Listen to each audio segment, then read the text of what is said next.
Y lo otro que les decía es comunicarnos, participar, involucrarnos con los vecinos, con el pueblo, con la parroquia, con los amigos, con los colegios, con los políticos, con los medios, con quien sea, solos, en conjunto, apoyando a instituciones que estén trabajando en eso. Tenemos que movernos.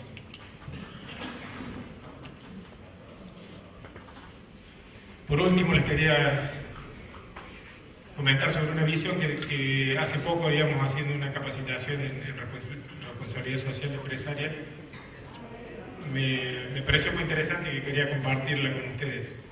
Esto que estamos hablando es parte del rol que nosotros tenemos como empresas. Lo tenemos que hacer. No podemos estar más aislados o estar haciendo lo nuestro sin mirar a la sociedad. Nosotros estamos desarrollándonos en una comunidad. Si la comunidad no se desarrolla, nosotros tampoco. Es lo que nos está pasando en Argentina en este momento. Es algo que lo tenemos que hacer, está en la naturaleza de nuestras empresas el ser sustentable y el trabajar en todas las patas de la sustentabilidad.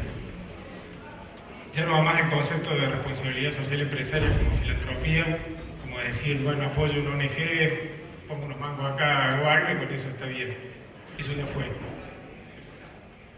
El concepto moderno, digamos, el concepto actual relacionado a la temática que estamos hablando, es distinto y es gestión responsable orientada a la sustentabilidad. ¿Qué significa eso? Es una nueva manera de conducir las empresas. Es decir, una visión donde la sustentabilidad es transversal a toda la empresa, desde lo estratégico hasta las decisiones cotidianas. Y la aplicamos no solo puertas adentro, sino también puertas afuera, involucrada al negocio. Como decía recién, si nosotros como empresa, vendiendo insumos a los productores y asesorándolos, les enseñamos o los inducimos a que trabajen mejor, a que usen productos con menor impacto ambiental, es responsabilidad social empresaria. Estamos generando un valor agregado para el productor, para el ambiente y para la empresa también. Parece complicado y sé que hay muchas amenazas, no me lo van a decir a mí, pero les aseguro que hay muchas más oportunidades. Así que la invitación es a que vayamos por ellas. Muchas gracias.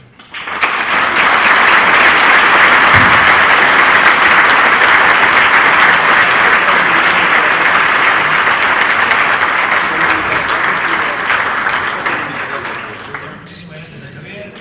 Ahora hacemos como si fuera el panel de cierre que tiene que ver un poco con este concepto de empresa B. Así que le voy a pedir a Martina Mariani que nos explique un poquito qué es esto, cómo funciona, para después entonces pasamos a Diego Moyano, que nos va a contar un poco más a través de caso. Buenísimo, me dieron el pie justo para arrancar con Empresas B. Y les cuento qué es lo que pienso yo cuando escucho a todos ellos hablar hace poco, o en realidad no hace poco, fue hace como 2 meses, pero yo me quedó mucho en la cabeza. Estamos en una reunión con un grupo de empresarios que armamos para hablar esto de las Empresas B, y uno frenó la conversación y dijo, a ver, hagamos un ejercicio. Pensemos que estamos en 1800 y hay 2 congresos, ¿no? Uno está hablando de si hay que darle 1 o 2 viandas a los esclavos, y el otro consejo está hablando si hay que abolir o no la esclavitud. Y a mí me pegó mucho eso, es como, a ver, ¿de qué estamos hablando? Como, ¿qué venimos a pensar? ¿Qué preguntas nos van a surgir de hoy? Y creo que todos ellos hablaron un poco de esto, ¿no? Como de empezar a ver que hay 2 paradigmas que están chocando en este momento, ¿no? Como venimos del paradigma de la industrialización, donde todo lo que se usaba se tiraba, a un paradigma que está empezando a empujar, que es el paradigma de la sustentabilidad. Es decir, donde hoy los residuos son un recurso, donde pasamos de ver a las empresas que intentaban hacer como el menor daño posible a empresas que están empezando a decir, no solamente voy a hacer eso, sino que voy a empezar a medir mi impacto social y ambiental, ¿no? A crear valor. Hace poco estaban hablando como de la diferencia entre el emprendedor y el administrador, ¿no? Dijeron, bueno, el rol del emprendedor es generar valor para la empresa. ¿Qué están pensando todos ustedes cuando digo generar valor? O sea, ¿qué tipo de valor? Económico. Me escucho bajito, pero no sé, económico. Entonces, qué loco, ¿no? Que estamos midiendo el éxito de las empresas solamente en función de su resultado económico. Entonces, la idea del sistema B es parar la pelota y empezar a pensar de qué otra forma podemos medir el éxito empresarial. Es decir, hoy pensamos en empresas exitosas en función de los millones de dólares que generan. Y qué bueno estaría si empezáramos a pensar empresas no solamente en función de esto, sino en función, por ejemplo, de los millones de personas que se ven afectadas positivamente por el mismo trabajo de la empresa, o los millones de hectáreas que se ven regeneradas por el trabajo de la empresa, ¿no? Entonces esto es un poco lo que queremos lograr a través de las empresas B. Son empresas que a través de una nueva forma de hacer negocios están redefiniendo el sentido del éxito empresarial, ¿no? Estamos como agregando más variables a este éxito. No estamos diciendo, no, bueno, hay que ser todas ONGs y salvar al mundo, sino que estamos diciendo, está buenísimo el éxito financiero, ahora agreguémosle más instancias, empezamos a medir lo que importa. Es decir, no podemos gestionar lo que no medimos. Y recién hablaban del impacto social o del impacto ambiental. ¿Cuántos de ustedes están midiendo eso? ¿No? Como tenemos indicadores que nos están diciendo, bueno, este es mi impacto ambiental, este es el social. Entonces, desde el Sistema B lo que proponemos es esto, es que las empresas empiecen a medir lo que importa, ¿no? Empiecen a medir su valor.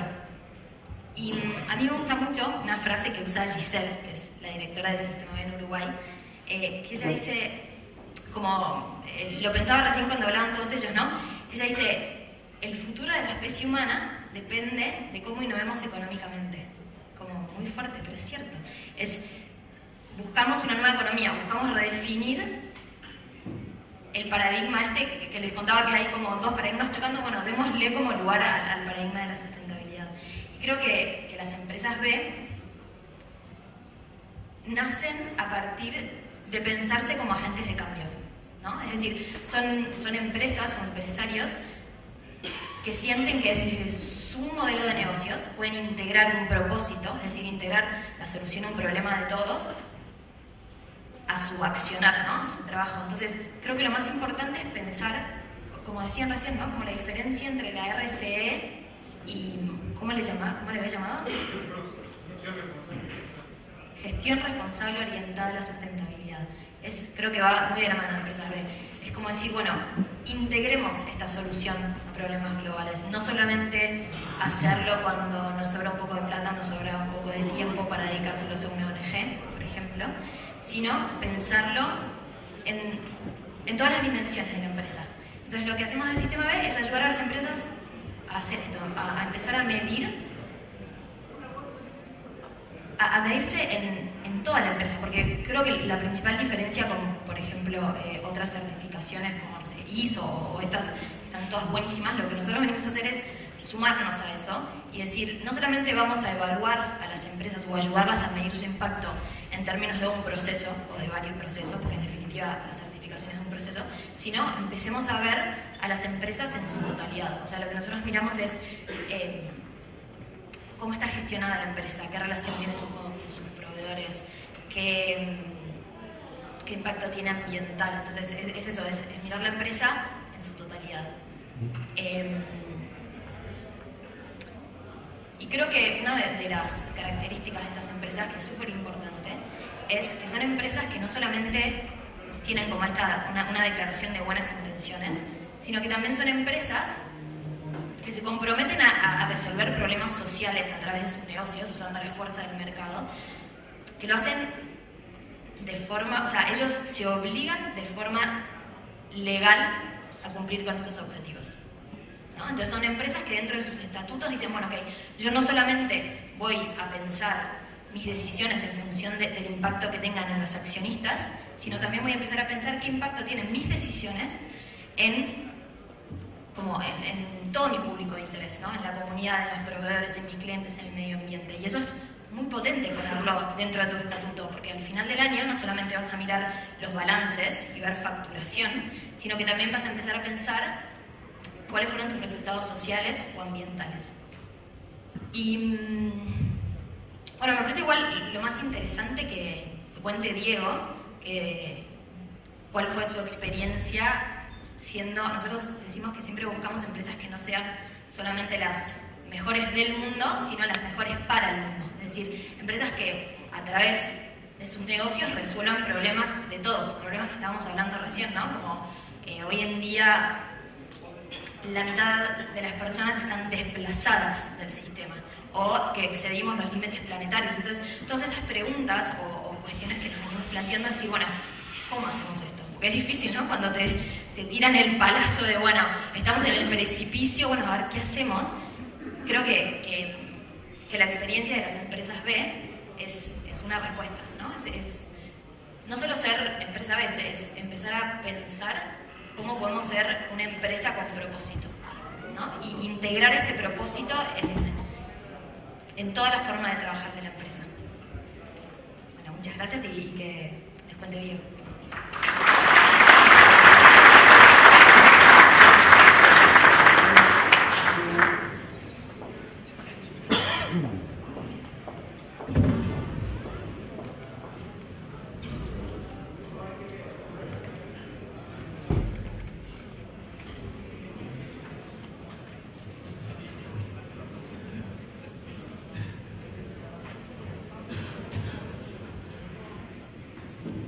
Hola, bien. Bueno, gracias Martina. Vamos a ver si lo que yo cuento se relaciona con lo que ella contó. En primer lugar, después de escuchar a Reina y a Ferral, yo diría que 799 de las 800 palabras por minuto en la cabeza son al estilo de, bueno, vamos, y el último que apague la luz, ¿no? Es como... bravo. La verdad que no es una opción. Yo no le puedo decir eso a mi hijo. Che, mira, nos vamos. No le puedo decir eso a mis amigos. No le puedo decir eso a Córdoba. Entonces, ¿qué se puede hacer?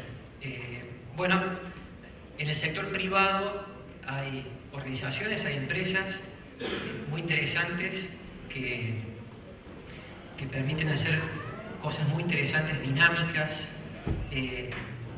a veces a pequeña escala, a veces a escala grande, pero que mantienen el entusiasmo diario. Les voy a hablar un poco de Guayaquil. Guayaquil es una empresa que hace yerba mate y productos en base a yerba mate. Tiene 20 años. Yo asesoro Guayaquil desde hace 10 años por la cuestión de que necesito trabajar, por una cuestión de afinidad y amistad con la empresa. A lo mejor ustedes, bueno, Guayaquil produce en Argentina, Paraguay y Brasil, pero su mercado es Estados Unidos, y es donde despegó y donde hizo su reputación. A lo mejor ustedes esperaban alguien de California que hablara, o les tocó alguien que come asado el fin de semana en Totoral. No sé si es una desilusión, pero lo pueden ver con optimismo. Incluso alguien que come asado en Totoral puede participar de cosas tan positivas como estas. A ver qué sale. Primero tengo que hacer una pregunta para saber cuál es el público acá. Les voy a hacer una pregunta un poco invasiva. Necesito saber quién de ustedes de vez en cuando se lava los dientes, se cepilla los dientes. Bien, vamos bien. Ok. Necesito saber si alguno de ellos alguna vez decide cerrar la canilla para controlar un poquito el agua, para cuidar un poco ese recurso. Bien. Listo. Ya está todo resuelto. Al fin y al cabo, como personas, ustedes en esa actitud están demostrando que no hay mucha diferencia con las personas que están en Guayaquil, que es una empresa que a veces se le define como una de las empresas, las 500 empresas más prometedoras del mundo en términos de diseñar modelos de gestión que sean virtuosos económica, ambiental y socialmente. Lo que puede variar es la forma en que funciona la empresa Guayaquil en relación a la forma en que funcionan sus empresas, pero la base está, digamos, por el hecho de que ustedes, ¿qué hacen? Ustedes han decidido modificar sus hábitos. Cierran la canilla asumen una pequeña incomodidad personal para preocuparse por ese recurso, que ustedes pueden unir dos puntos entre cerrar la canilla, preservar un recurso finito y de esa manera mejorar, no sabemos en qué cantidad, en qué medida, pero mejorar el futuro de nuestros hijos. Entonces, el tema de una empresa B pasa por la capacidad de modificar nuestros hábitos, pero no perder la practicidad, porque para ser empresarios hay que ser prácticos, ¿verdad? Yo también cierro el agua, yo también trato de implementar otros cambios de hábito. Hace poco tiempo amplié mi casa, y cuando amplié mi casa, la primera parte es el ladrillo, en casi todas las casas. Cuando amplié, con mi mujer decidimos que no nos iba esta cuestión de tener que quemar monte nativo de una Córdoba tan castigada en términos de deforestación, quemar monte nativo para poder cocinar los ladrillos para hacer nuestra casa. Entonces nos tomamos el trabajo, asumimos la incomodidad de buscar otra forma de construcción. Y bueno, implementamos algo diferente. Al principio fue incómodo, era un poco frustrante, pero terminó siendo divertido y ahorramos plata. Bueno, el tema es que Guayaki, como empresa, y las personas, son básicamente 5 fundadores. En los primeros 18 meses de esta empresa, hace 20 años, se unieron Alex Pryor, que es una persona de Buenos Aires, que estaba estudiando en California, y 4 amigos y socios. ¿Qué es lo que hicieron ellos hace 20 años? Ellos decidieron cambiar sus hábitos, no solamente en lo personal, sino en la manera de crear riqueza, la manera de hacer negocios, la manera de encontrar y relacionarse con el consumidor. Esta imagen sintetiza el porqué de proponerse hace 20 años una empresa con hábitos diferentes. Esto es el sur de Brasil, y lo que está en verde es lo que se llama la Mata Atlántica o el bosque atlántico. Es un bosque subtropical que tiene leve estacionalidad, es maravilloso, no es un bosque amazónico, pero es bosque misionero. Y ustedes pueden ver progresivamente desde el rincón superior izquierdo, en el año 1900, hasta el inferior derecho, hace 10 años o 15 años, ya casi no queda nada. Entonces, se creó esta empresa con el propósito de vender hierba que crece adentro del bosque nativo. La hierba es una planta del estrato bajo, del sotobosque de la Mata Atlántica.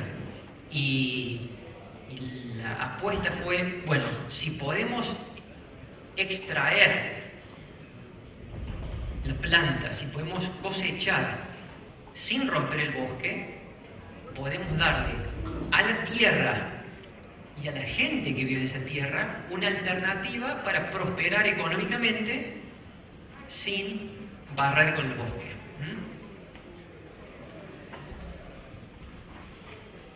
Entonces, ¿qué hábitos podemos cambiar para proteger el bosque?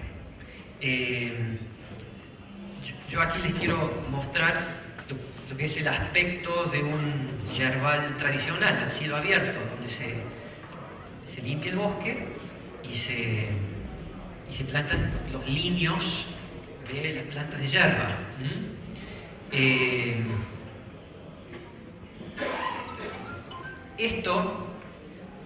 es el bosque en donde se cosecha la yerba de Guayaquil. Esta foto es de Marrecas, que es una propiedad muy grande, más o menos 30.000 hectáreas, que pertenece a una comunidad indígena en el centro del estado de Paraná, en Brasil. Esa comunidad indígena es la Cangán, y básicamente está establecido un acuerdo entre Guayaquil y esta comunidad Cangán, donde Guayaquil le paga una prima por encima del valor de mercado por hoja cosechada a esta comunidad, además de implementar un montón de programas de apoyar a la escuela, la educación, apoyar en capacitación, por supuesto cumplir con la ley en todo el detalle con respecto a lo laboral, lo que sea salud laboral, etc. Y bueno, sin duda, como ustedes pueden imaginar, este modelo de producción tiene un costo superior a este.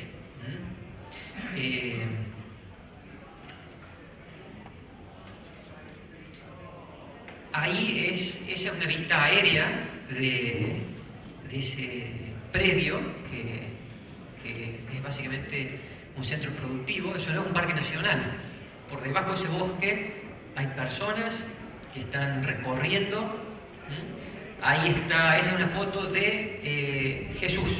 Jesús es un indígena que todas las semanas saca X cantidad de kilos de yerba del monte. Él está ahí subido a un árbol de yerba. Adentro de la selva la yerba es un árbol.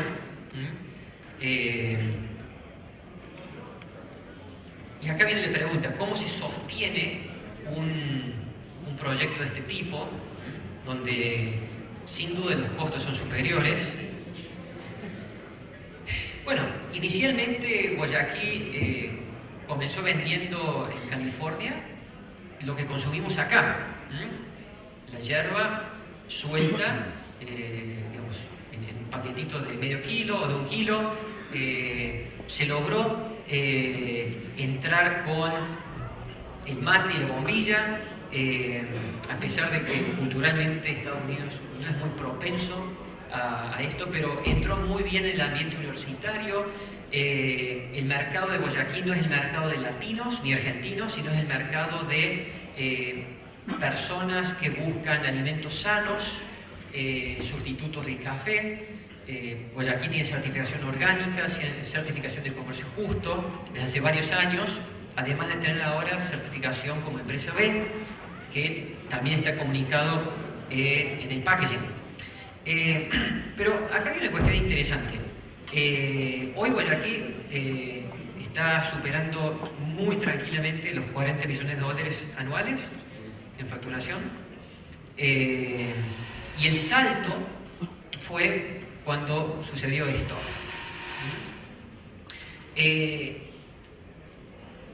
Pensar en lo natural, pensar en cuidar nuestro medio ambiente, pensar en cuidarnos nosotros y nuestra sociedad, no necesariamente tiene que estar anclado en lo bucólico, en lo nostálgico, lo tradicional. No. Guayaquil explotó cuando empezó a comercializar bebidas, siguiendo rigurosamente los protocolos de producción orgánica, y vendiendo también shots energizantes, que son básicamente una competencia orgánica certificada de lo que sería un Red Bull o un Speed. Sucede que la yerba mate, cuando crece a cielo abierto, produce una gran cantidad de taninos, porque lo que necesita es protegerse de la radiación solar. Cuando crece en su ambiente natural adentro del monte, produce una gran cantidad de cafeína, porque la cafeína es el insecticida que tiene para protegerse de un ambiente biológicamente muy dinámico.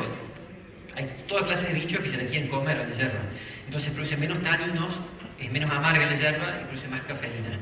Entonces permite hacer un shot, por ejemplo, energizante totalmente natural.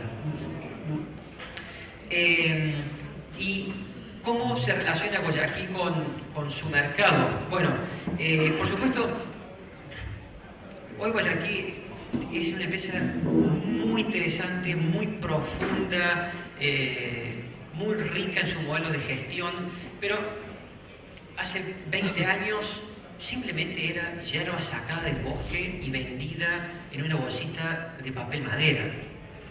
¿Qué es lo que permitió que Guayaquil tenga este crecimiento y que ninguna crisis en 20 años haya afectado su crecimiento? La crisis de 2008-2009 no la sintió Guayaquil, comparado con otras empresas, digamos, nunca dejó de crecer. Lo que le permitió esto a Guayaquil es lo que se llama LOHAS, en inglés Lifestyles of Health and Sustainability.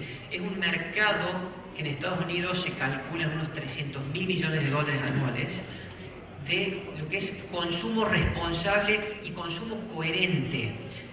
El consumidor que busca un sello orgánico en el packaging de su alimento va a ser alguien que muy probablemente va a consumir energía limpia, va a manejar, si puede, un auto eléctrico, si puede, va a hacer ecoturismo en vez de irse a Las Vegas, ¿sí? Este mercado es muy interesante para ustedes. ¿Por qué? Y con esto termino. Es muy interesante para ustedes porque es el único mercado en el primer mundo que verdaderamente crece. Todo el marketing que hacen las grandes marcas de cereales, de bebidas, de gaseosas, de snacks, en este momento solamente le están permitiendo mantener su cuota de mercado.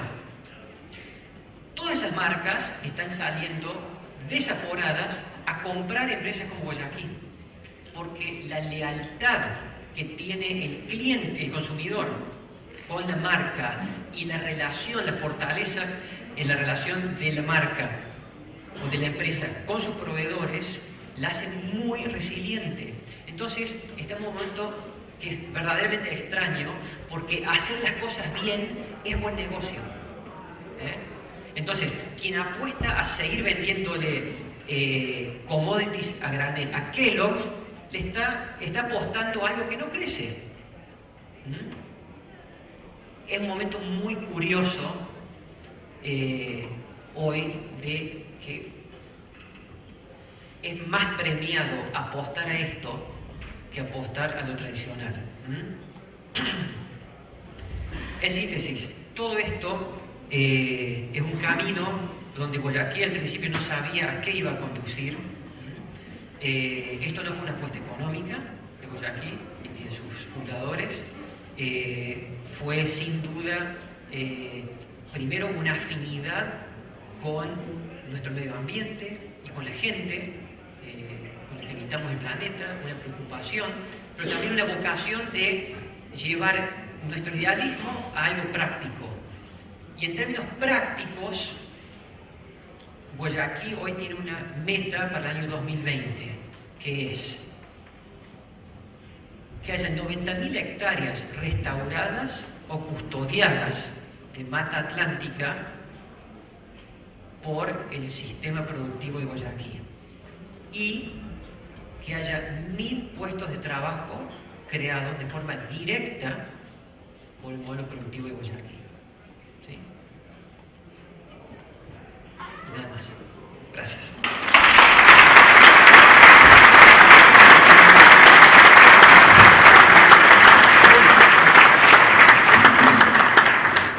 Bueno, lo tengo a David que me está haciendo buenas series y todo. Bueno, acá lo que quedó claro que también volvieron a salir muchos conceptos, ¿no? El espacio público, la creación de la naturaleza, la huella ecológica, los desastres naturales, la sustentabilidad social, este concepto de growth, ¿no? Que cambia un poco el RCE que veníamos usando todos, El paradigma, hace un rato había preguntaba qué es una empresa E, ¿no? La realidad que teníamos empresas B, un sistema B, teníamos poca idea, y el caso práctico es este. Bien, David, perdóname esto, para cerrarlo bien. Y acá hubo, digamos, y sobre todo para que ustedes sientan que las preguntas llegaron, ¿no? Hay como una especie de consecuente en preguntas hacia vos, Santiago. Es como que ha quedado algo dando vuelta acá que tiene que ver con, me parece, yo lo puse al final, estamos ante un momento de diálogo, de negociaciones, de acuerdos, de tomarnos tiempo, no sé yo, como una reflexión de todo, ¿no? Así que, dicho eso, como si fuera una especie de caricia, te digo, la gente dice, mire, usted está muy enfocado en el impacto del campo, pero lo que no está viendo por ahí es la visión de la sociedad urbana, cuánto contaminan, cuánto desastre hacen, el fuego, el hambre, los daños de la guerra, la contaminación, salió, no tocar el bosque nativo, pero bueno, pero ¿qué hacemos? Sistemas similares a los utilizados en la industria, no estaremos siendo muy rígidos, y al ser muy rígidos no estaremos, o sea, estamos preocupados por la sustentabilidad ambiental, pero al prohibir la productiva tampoco vamos a tener la social, ¿no? Muy cortito, te pido una conclusión. Bueno, las reuniones de gente de campo, no me voy a poner a hablar de la industria. Si las reuniones de la industria, hablamos de los problemas de la industria. El mensaje es positivo, no negativo. El mensaje es, hay una realidad, la sociedad que se representa más hoy en la ciudad que en el campo, porque Argentina es uno de los países que más población urbana tiene en el mundo, tiene tasas de urbanismo semejantes a las europeas, ¿no? Para los que ustedes recuerdan, hay un dibujito de Quino que es muy interesante. Sale una familia al campo, en la idea del campo de hace 30 años, van en auto y están todos los chiquitos de la familia con escafandras enchufadas al auto que les permite disfrutar, entre comillas, de la contaminación. Y por supuesto la ciudad está toda contaminada. Esa fue la imagen en la que todos vivimos. ¿Cuál es la imagen? Distorsionada, no estoy de acuerdo, pero es la imagen que tiene la sociedad hoy. Que el campo es el que está contaminado. Es curiosísimo, pero es cierto. Pero yo digo, disculpame, la ciudad está 100 veces más contaminada y el daño que el campo hace, que lo hace, es por la ciudad, porque es la ciudad la que requiere energía, la que requiere fibra, la que requiere alimentos. El problema está en que, de alguna manera, el campo no quiere aceptar estas nuevas normas. Ejemplo y término. La ley nueva del ambiente, la de 10.208, exige, y muy bueno lo que he mencionado recién, que todas las empresas de producción lleven adelante un sistema de gestión medioambiental. No les voy a pedir que levanten la mano, pero dudo que haya muchos empresarios del campo que tengan un sistema de gestión medioambiental que lo pudieran presentar ante terceros. Y eso lo pide la ley. La ley pide hacer evaluaciones de impacto ambiental, planes de gestión ambiental, auditorías ambientales, que el campo en general no las ha estado haciendo. Bueno, hoy la sociedad se lo reclama al campo, como se lo reclaman las industrias. No somos distintos. Me lo reclaman a mí. Cuando uno quiere hacer un dique hoy, no le cuento las cosas que le piden. No les cuento. ¿Por qué? Porque la sociedad reclama eso. Porque el ambiente es de todos, el ambiente es un común.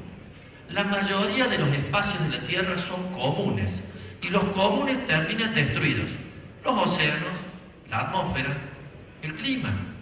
Y la realidad es que entonces la sociedad les dice, bueno muchachos, ustedes también cuiden esto que es de todos. Por eso el mensaje final era muy positivo. Hagamos lo bueno, producir. Nadie está en desacuerdo con producir, pero hagámoslo bien. Y ustedes han escuchado de parte de su propia gente qué es bien para la agricultura. El tema de los agroquímicos. Hay una ley de agroquímicos, hay una ley de residuos peligrosos, hay una ley ambiental. Bueno, cumplamos con eso, como mínimo, para evitar todos los dolores de cabeza. Y sepamos que el agroquímico hay que tener cuidado, por supuesto. Si no saben ustedes mejor que ninguno. Entonces la sociedad en la ciudad curiosamente está empezando a ver el campo como contaminado. Yo insisto, no lo veo así yo. Pero la realidad es esa. Hay que volver a retomar la licencia social que en algún sentido se ha perdido. Ese es el mensaje.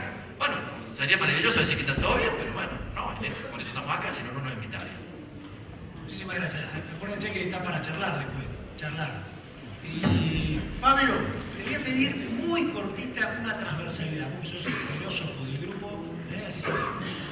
Bueno, yo primero quiero trabajar un concepto que me parece que hay que tratar de no hablar más de ciudad y campo. El territorio es un sistema. Y en todo sistema, si uno toca un lugar del sistema, un impacto en otro. Cambian la dieta a los chinos y se ponen en riesgo los bosques de Chaquet. Entonces, si no entender, y la globalidad lo que muestra es que es un sistema planetario. O sea, no ocurren cosas en la ciudad sin impacto en el campo, ni en el campo sin impacto en la ciudad. Entonces no somos dos subsistemas detractores uno del otro. Somos dos subsistemas de un sistema que puede vivir en equilibrio, porque hay muchísimos ejemplos de integración urbano-territorial de muy buena calidad. Entonces no tenemos que empezar, porque aparte todos nosotros vivimos en ciudades, digamos, ¿no? Y el campo precisa innumerable cantidad de servicios urbanos. Desde playas de logística, lugares de opio, laboratorios de semilla, en las universidades están en la ciudad y se producen los ingenieros. Entonces no es que el campo provee y no precisa nada de la ciudad, ni tampoco lo contrario. Entonces, si no empezamos a entender esta dinámica territorial, porque entramos en una dicotomía que no nos ayuda. La segunda cosa, en términos de transversalidad, ¿sí? Yo estoy en contra del discurso. A mí me parece que haya leyes es muy bueno en una sociedad y que haya leyes buenas es buenísimo. Pero yo me preguntaría también qué nivel de consensualidad tienen esas leyes, porque nuestras empresas son las que tenemos, y nuestros empresarios son los que tenemos, y nuestros costos son los que tenemos. Y no se puede legislar como si la Argentina fuera Australia o Canadá o Paraguay o lo que fuera. Argentina, Córdoba es la provincia que es, y en general tenemos un proceso de construcción legislativa que es muy de laboratorio. Entonces, hay leyes, está bien. Ahora, porque una cosa es una ley, el 95% la cumple y el 5% no la cumple, pasa más o menos en todos los países civilizados del mundo, debe tener Estado para cumplir. Pero si vos tenés una ley que el 95% no la cumple, es que tenés un problema en la ley. Entonces ahí hay un tema sobre, porque que hay leyes es un academicismo. Yo también quiero, o sea, yo soy amante de la ley, quiero aclarar, y me encanta que las leyes se cumplan. Y creo que en un debate democrático habrá que modificarlas y no incumplirlas. Pero cuando vos el 95% no la cumple, te merece una reflexión de lo político que hay que cumplir. Y el último tema es el tema del debate paradigmático. ¿No? El debate de la sostenibilidad y el enriquecimiento industrialista clásico, etc. La verdad, los tiempos de transferencia paradigmática en la humanidad superan nuestra vida biológica. Tenemos que poder imaginarnos el gesto de la canilla, es el gesto de que hago algo cuyo resultado no puedo ver, pero en el que confío. Entonces, muchos de los gestos de la transformación paradigmática son en términos de resultados que no voy a poder ver. Probablemente los fundadores de Guayaquil no puedan ver reconstituido el bosque, pero confían de que si generan esta marea, en unos 150 años el bosque se transforma. O sea, también hay una cuestión de confiemos en los buenos valores que eso produce resultados aunque nosotros no los veamos. Bueno, un excelente bloque, mucha riqueza.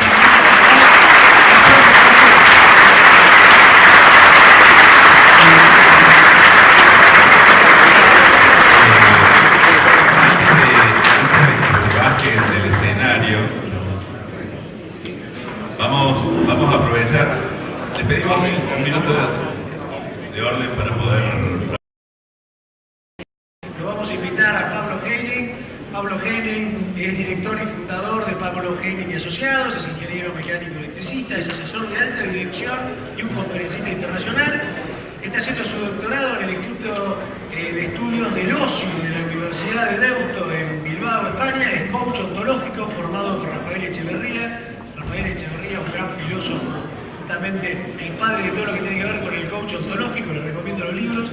Director del Instituto de Management de la Industria del Entretenimiento y es profesor de SADE Business School de Barcelona. Pablo, la gente está con tú. Gracias. Bueno, buen día.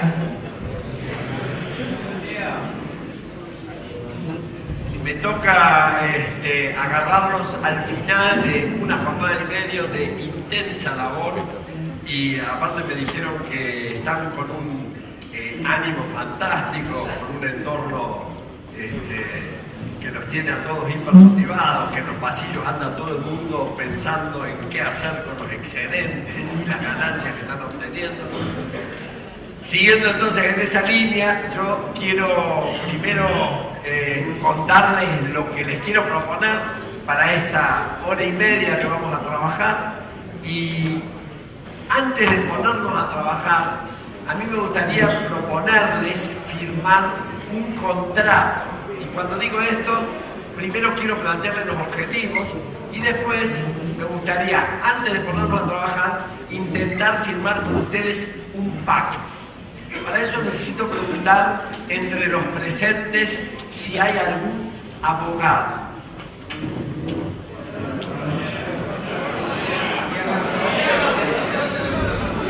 Perdón, solo pido, porque no sé por qué últimamente hay, pero no se dan a conocer. Entonces, acá hay, perfecto, acá hay uno, acá hay otro. Bueno, habiendo abogados, tengo que decir que probablemente la firma del contrato nos lleve casi la hora y media. En defensa de los abogados voy a decir que seguramente nos saldrá un contrato de mejor calidad, ¿sí? Pero cuando hay un abogado, la firma del contrato se complica, ¿sí?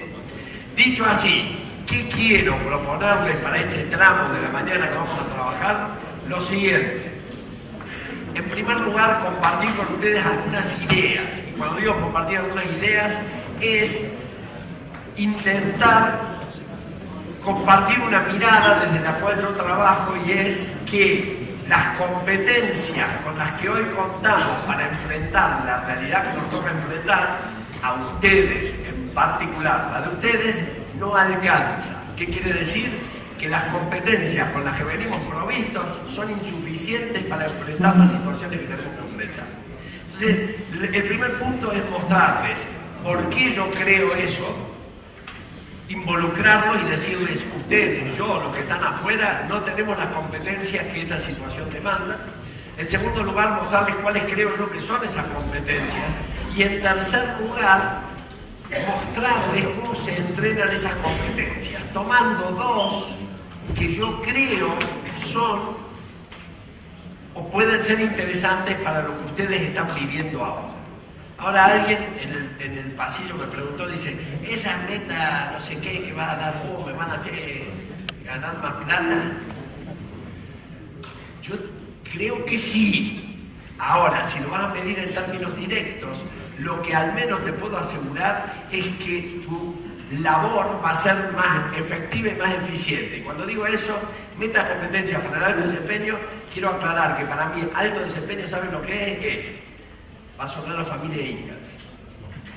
Es lograr lo que querés al menor costo humano y material posible, dentro de tu marco de valores y con altos niveles de satisfacción y bajos niveles de estrés. Parece Disneyland, ¿o no? Ok. Dicho así, del hoy a acercarnos a ese ideal, las metacompetencias de las cuales yo voy a hablar hoy tienen por objetivo eso. Pero para poder empezar a trabajar esto, el tema se me complica y por eso tengo que firmar un contrato con ustedes. Y para eso les voy a pedir que me acompañen en un razonamiento. Abogados, esténse atentos, porque cuando yo proponga el contrato, imagino que los colegas los mirarán buscando asesoramiento para ver si firman o no el contrato. Si lo firman, continuamos trabajando, en caso contrario tendré mi dificultad para explicarle a la gente que organizó el evento de por qué no pude continuar con mi conferencia. Entonces les voy a pedir que me acompañen en este razonamiento. ¿Ustedes estarían de acuerdo si yo les digo que en los distintos ámbitos de intervención de nuestra vida, y cuando digo ámbito digo entorno, eso puede ser laboral, familiar, deportivo, andamos obteniendo ciertos y determinados resultados? Paren, vamos a reponer.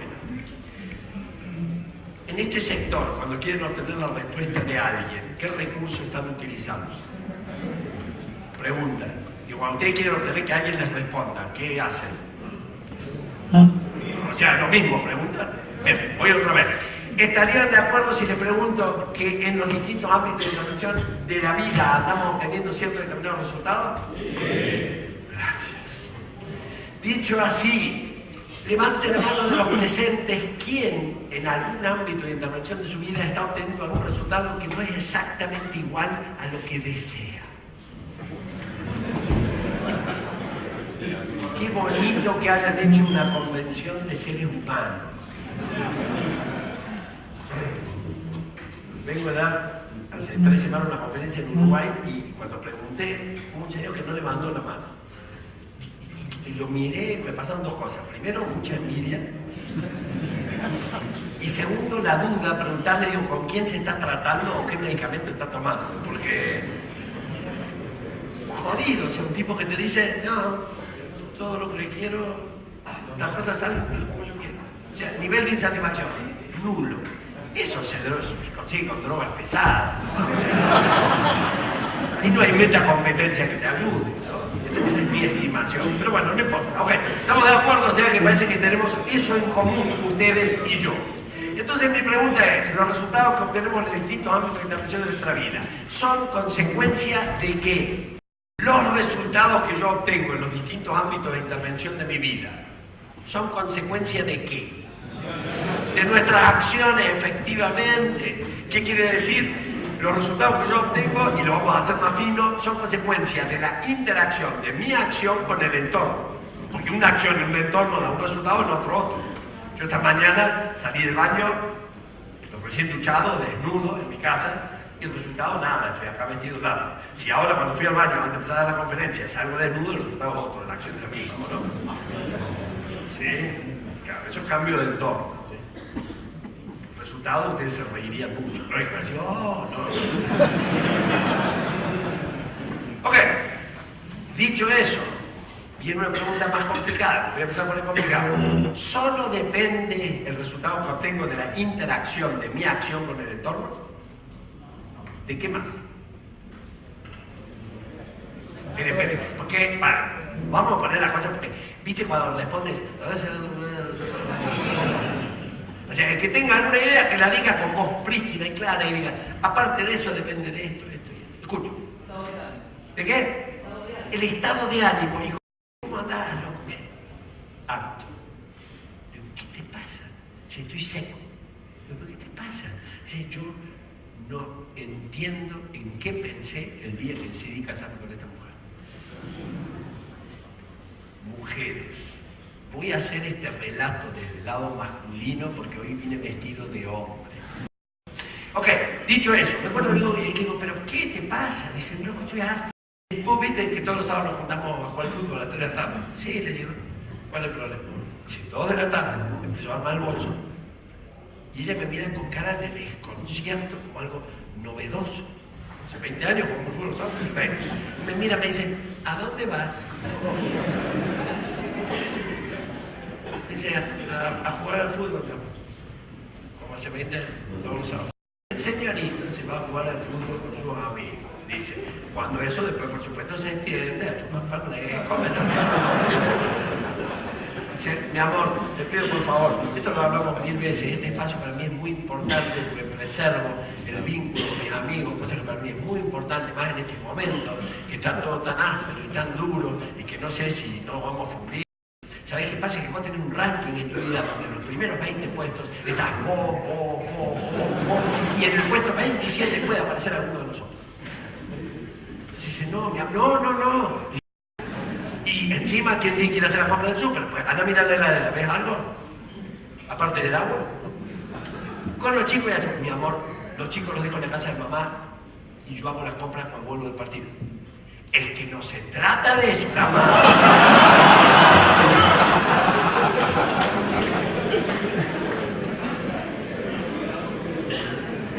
Espérenme. Pregunta. ¿Qué le pasa a mi amigo? ¿Es estúpido? ¿Qué le pasa a mi amigo que no cambia el qué o el cómo? Encima le pregunto, digo, ¿pero hace cuánto te pasa eso? Sí, 20 años. Digo, ¿y cómo termina la película? Y que yo pego un portazo y me voy a jugar el fútbol. ¿No qué? Mirá si habrá conversado que le ofrecen llevarlo a la casa de la mamá, hacer las compras, de explicarle lo importante que es para su vida. Y ahora le voy a hacer una pregunta para dejar de hablar a mi amigo. piensen en alguna situación que hace bastante vienen insatisfechos y miren para atrás. Decía, ¿hace cuánto? 8 añitos. ¿Y qué vengo haciendo en los últimos 8 añitos? Lo mismo.